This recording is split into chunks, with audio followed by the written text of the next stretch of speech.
Hey gang, what's going on? Welcome to another edition of the Square Roundtable, the show where we break down one specific topic regarding the world of professional wrestling. Now, in recent editions, we've had people from the community, primarily Hayden Fox, who gave us the chance to talk about different things such as managers in wrestling, themes, what constitutes as a great wrestling theme. And now we're here to have an extended conversation around that between Ryan, Keith, and myself, and that is around the art of the wrestling entrance. Because before the match, there's the theme song that plays, right? Which we did talk about that, but eventually the guy's going to come out, and if it's somebody that's making their debut, it's your first impression. And the way that human beings work is that first impressions a lot of times matter the most, right? So the initial question for you guys, kicking it off with Mr. Poshik, is how important is a wrestling entrance for you? I think it's one of the most important things when it comes to building a superstar. I consider an entrance to be the sales pitch of like, sell me on the superstar. Okay, you've got the time that he walks out from the stage, goes down the ramp and into the ring. That is the time that you make me care about the superstar, whether it be the first time you see him or the 5,000th time you see him. And you mentioned themes there. Theme is really a part of that package. An entrance is everything from his movement to his theme, how it all clicks, and it's one of the most important things in wrestling. Yeah, exactly. If you don't buy into the wrestler on their way down to the ring, chances are you're not going to buy into him in the match itself. So it is very, very crucial. And one of the unfortunate things is I feel like nowadays the entrance is a lot less emphasized than it used to be, because an entrance alone can make a wrestler. Yes, and that's exactly what we are going to start this off, right? Because I believe that primarily in WWE, this is where it really matters the most, with the whole sports entertainment, primarily WWE and WCW. Independent companies, a lot of times will have the lights go out. Now, with companies like, Ring of Honor, that has changed a lot. But when it comes to wrestling entrances, if you got to bring up something that maybe somebody that doesn't understand wrestling, you just go like, watch this. Watch this entrance, and you'll get exactly what it is that we're talking about. Who comes to mind for that Goldberg. iconic wrestling entrance? I mean, that has got to be one which we brought up during the wrestling themes video. And after that, we had like a conversation between the three of us sort of discussing the result of that. And I dare say, and let me know what you guys think, that Goldberg has the greatest wrestling entrance of all time. Because I just don't see how you can top that, right? Like, from somebody knocking on his door, he bangs on the door, goes out, is escorted by security guards, goes down with the pyro, has the pyro, he's in the pyro, does everything with the Goldberg chants, the badass wrestling theme. Like, I'm already getting goosebumps about this a little bit. So it's definitely up there. The pyro part is what ties it all together. The fact he just stands there in the pyro and breathes it out like he's breathing fire. The security thing never really, I wasn't a fan of that. Like, it's the old question, are people protecting, or are the security guards protecting people from Goldberg? Are they protecting Goldberg from people? If so, why is he supposed to be they're supposed to be defending people from Goldberg. I kind of get it though, but so why isn't he chained up? People, I don't know. I mean, Kane. Kane had to do that later on. Now, yeah, I think the idea is he's so ruthless and aggressive and everything that he needs to be escorted to make sure nothing happens, because when he gets in the ring, he just destroys whoever he's up against. But yeah, Goldberg is an entrance where it's like, I didn't even watch WCW. I saw Goldberg's run in WWE, but even just watching WCW footage with no context, I get goosebumps seeing Goldberg's entrance, because just the music, the crowd chanting, him coming out and just like breathing the smoke, doing all these crazy judo moves with the pyros going off, like all of it just comes together to be like, this guy is gonna tear whoever's in the ring's head off. Now, it seems like the Attitude Era is when WWE really started to do this. Before that, it was primarily like a cool theme like Shawn Michaels, Bret Hart, etc. Wasn't until we later got to DX. Another good example here would be The Brood. I believe the Brood is a perfect example of before you get to the ring, people already care about you. I knew so many people growing up that can't tell you one Brood match, or good or bad one, but they knew the entrance, man, and they would emulate it. Did you guys like that entrance, or what kind of impact did that entrance have on you? I would argue that if the Brood didn't have that entrance, nobody would remember the Brood as fondly as they do. That's really where the Brood started and stopped, and it was so awesome. It was so cool seeing that ring of fire and them raising them, or being raised up around it. It was so awesome that's what made the Brood. If there was no ring of fire entrance, there would be no Brood. Yeah, it's the combination of the Ring of Fire and that badass music that still holds up to this day as a really cool theme. And just the combination of that, and they would kind of just do this like cool walk down and the lighting and everything. It all came together. And like you said, Keith, I really don't think they'd be pretty forgettable if it wasn't for all of that coming together. Yeah, that's really true. Now, here's another case. When Kane made his debut, right? It was the whole Hell in a Cell match. And it is, once again, combination. There's theme music that you've never heard before. It's iconic. It is dark. You know something's going to happen. The light changes. It's red. This guy comes out. There's fire involved. He's got a manager, somebody that is part of that family, right? And before he even steps foot or breaks that cage door, the guy is made. And to this day, the whole pyro, which if you've never seen that live, holy shit, man, that pyro will kill you. It's bright. Really, really hot. I think it goes back to I've been next to the stage before when that went off, when I had floor seats, and it is hot. Yeah, I think it goes back to my original point of the entrance being a sales pitch to a wrestler. I mean, for everything that you mentioned there, Juan, Kane was instantly sold with all of those things coming together about how great and credible he was. Now, it seems like after a while, because I'm going to save two primary examples because I know Taker's going to be, brought up there at the end. It seems like WWE did try to do different things during the ruthless aggression era. And an odd example that I enjoyed, although when you look at it now, it's like, what was that? It was supposed to be Vince. Was that not Vince? It was questionable. Yeah. I tried. Matt Hardy version 1.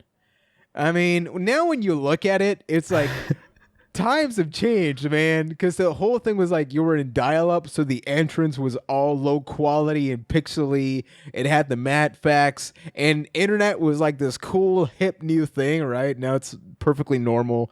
Did you guys appreciate when things like that, the Goldust entrance, they went widescreen and low frame drop? NWO had the black and white entrance. They always tried to overlay something that maybe to the live audience it didn't matter, right? Because and they the didn't DX see that. too, the DX Titantron exactly. overlay. Did that seem cool to you? I did like all of those, actually. I maybe not a lot of people liked Matt Hardy version 1, but at the time I loved that. Who are these people? The matte facts on the side, and it would do like the lagginess of it, which was very common of the internet at the time. Like I thought it was very well done, and that was a really kind of creative way for Matt to set himself apart when he split from Jeff. Exactly. It was different. All those examples that you gave were different, and it goes back to the whole Brood thing. Would Matt Hardy version 1 have been anything more than just, oh, hey, here's another jobber, if he didn't have that whole entrance surrounding it? Matt Fax made Matt Hardy. Let's be real here. That's what I'm getting at. That's true. I mean, that brings up another topic where, the wrestler, once the match starts, right, like whatever or how cool the entrance or the theme was, like that wears off. But is there a case that really comes to mind of entrances that broke the wrestler? Like maybe first impressions, somebody making their debut and you're like, man, if this entrance is any indication, hell no. Or maybe something cheesy, like I can bring up Boogeyman, Boogeyman, people, for whatever reason, he's become a WWE legend now, which that to me gives me a small headache. But even back then I was like, man, I thought we were over this. Like, why the Boogeyman? Is there anybody else like that? Boogeyman's entrance actually kind of sold me on him though. Yeah, I remember liking it. Yeah, when I first heard about the Boogeyman, I was like, oh my god, this is the worst gimmick idea ever. But his entrance was pretty elaborate with the clock and everything, and the costume was so crazy that, he was not the greatest wrestler by any means, but his entrance was probably one of the better parts about him. I think it's more of a type of entrance than just one specifically, but I think one of the biggest traps somebody can fall into when it comes to an entrance is the generic big guy, tough, here's a hard rock style theme, and then he's just going to come down to the ring like, Do they feed them more? See, I think Ryback's is different. Like, it's different enough with the whole feed me more, the wake up thing. Like the he does the arm thing, and then the whole, like, wake up thing. I think that's enough to separate it. But think of people like Gene Snitsky, like Brodus Clay in his original run, where it's just, oh, I've got a cool theme, and I'm just going to walk down to the ring and look all tough. There's nothing really special about that because so many guys did it. Look at WWE in the early 90s. That's basically it. Yeah, is there any entrance though that's actually made, like, ruined someone? I mean, what, like Ultimo Dragon slipping on water or something? Like, I can't think of actually where, like... I got an example, and sorry to cut you off there, but an entrance like Sin Cara. Sin Cara unfortunately messed up a couple of times because his entrance has the trampoline. WWE likes to hide that for the TV, but there were a couple of times where he botched. And for the guy whose character is, hey, I am this high-flying masterpiece, if you mess that part of your entrance up, that kills a lot of it because people are just waiting for it to slip. And another thing on Sin Cara actually is his theme is so low energy that it doesn't really get you excited. Like, compare his theme to, Rey Mysterio's, who's another guy who is known for his high flying, and that's such a higher energy song. And Sin Cara just kind of comes out to this just like low kind of music, low tone. Like, it doesn't get you excited porn, at all for a high flying guy. What? Mystical porn. I don't know why. It just does. That name kind of comes up. You're not wrong. Thank you. Okay, so if you had to bring up one entrance that has really not so much stood the test of time, but you look at it and go like, man, like that's iconic for you on a personal level. Because we talked about Goldberg being a great entrance as a whole. Like, theoretically, it has all the elements. If you'd have to just bring up one that has the right elements for you so we can sort of think about as to why, which one would it be? Easy, Triple H. He's had it forever, and it really makes me feel like, oh, there's a very big fight feel in the air every time Triple H comes out, and how we have all tried to spit water like Triple H, right? Real talk here. Yep. I failed. I think we all have at some point. I've gotten quite good at it, but Triple H has always been a favorite entrance of mine that's really stood the test of time. It's still awesome. That's a really good one. It's really hard to think of some off the top of my head. I mean, I have a lot of favorites. Undertaker, for me, I think will always kind of be there as one that's stood the test of time. Off the top of my... I'll let you go one, because I got to think of more. So for me overall, I would have to say Goldberg as somebody that grew up watching WCW.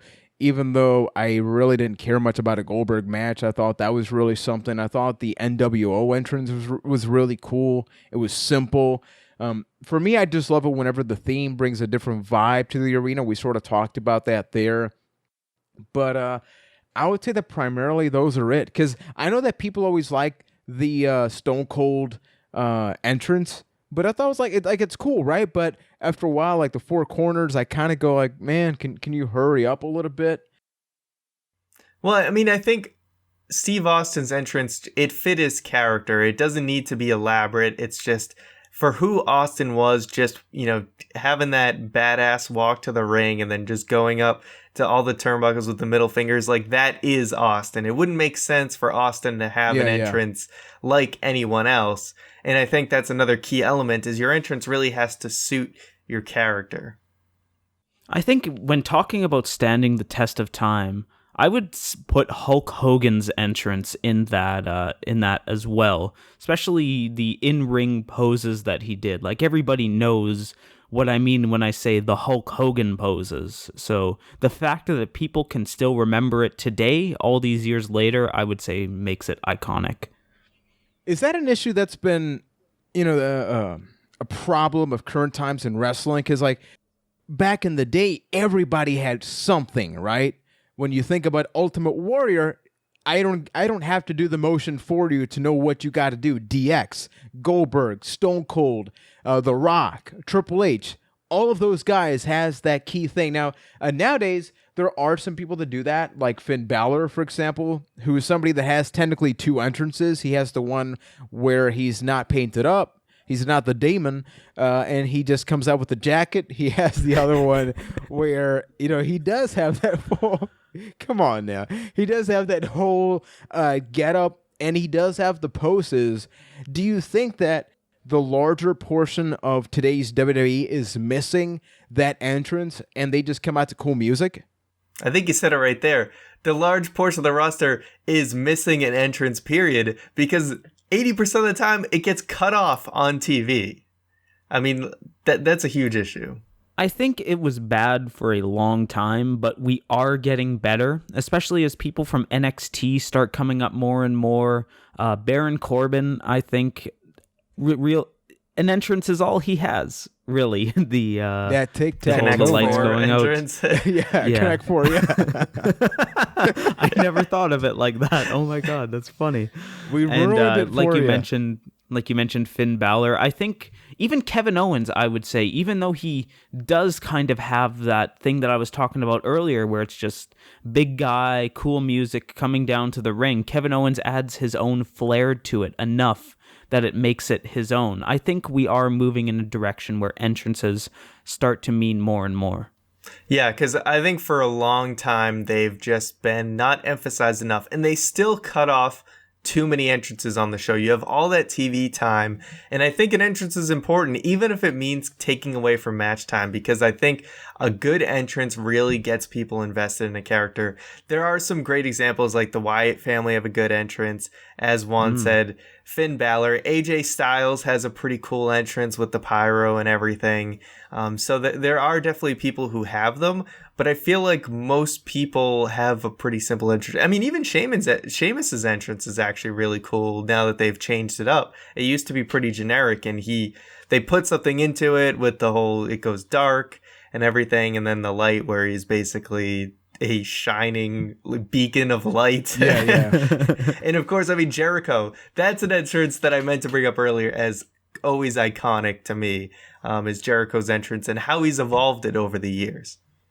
I think as we close this out, there's one key word that an entrance should always have, and that is anticipation. With Jericho, there's the countdown, but then after the countdown, there's that pause of, when is that pyro going to come out, right? Like with Kane, you don't expect the first pyro, but you know when he's going to go in the ring, that's going to happen. With Goldberg, that was the key thing. With Finn Balor, you're waiting for the two parts where you do the Randy Orton-like pose. With Bray Wyatt, the moment he comes out, you're like, okay, here we go. This is where I get my phone out, and we become the part of the experience. So I think it's both anticipation. And hey, one other good example who I think made himself completely to general WWE audiences in one entrance is Nakamura with his theme and his entrance. His entrance got a holy shit chant.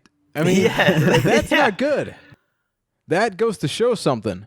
And like the second thing that I wanted to get with that, for that matter, is the crowd interaction, right? Like you want to feel like you're part of the experience. Like whenever the Finn Balor thing happens, and I think too many entrances are like, oh, he's coming out. He's got cool theme music. The best example, and this is where I want to get your closing comments, is the Club. Primarily Gallows and Anderson. They have a cool theme song, which I've grown to like, but when they come out, I feel nothing from. Are they menacing? Like when they come out, I just feel like they're two dudes that were over there and they came here. And regardless of what happens in the ring, which is solid, the entrance tells me nothing. They're just two big guys with some cool rock music. Yeah, no, I agree that that is an issue where it's like they don't feel important. And I think that's a key aspect is when you're coming out, it needs to feel like you're a big deal. Yeah, exactly. So I think that now it's really up to everybody, watching and listening. What do you think makes a great wrestling entrance? Is there any entrance that we forgot that we should bring up either for a second part? This is an ongoing conversation because we can get to different eras. How, in some eras you didn't have an entrance. You just came out. There was that WrestleMania where they came out in like the tiny ring. So as times change, so do entrances for that matter. Cool. Yeah, I want a tiny that was pretty ring. cool. Everybody wants a tiny ring, especially if it's like a scooter type thing. I don't know, maybe that's a little bit too much. The other thing, just food for thought for everybody watching, how much of an impact does the stage have for you in an entrance? It's not the same thing Raw as it is WrestleMania, right? WrestleMania makes everything seem a lot bigger. So what are some of your favorite entrances? Drop that in the comment section. If you like this video, make sure to subscribe. Check out the podcast where we break down the latest happenings inside the WWE, predictions, and tons more stuff. If you want to enjoy more SRTs, check out the previous ones we've been up to, where we talk about wrestling managers and what makes a great wrestling theme song. If you want to support us, you can go one step further and get yourself a Byte That t-shirt. It's available in purple and it comes in black. You know you want the black one. So thank you for watching, and we will be back with tons more right here on Byte That.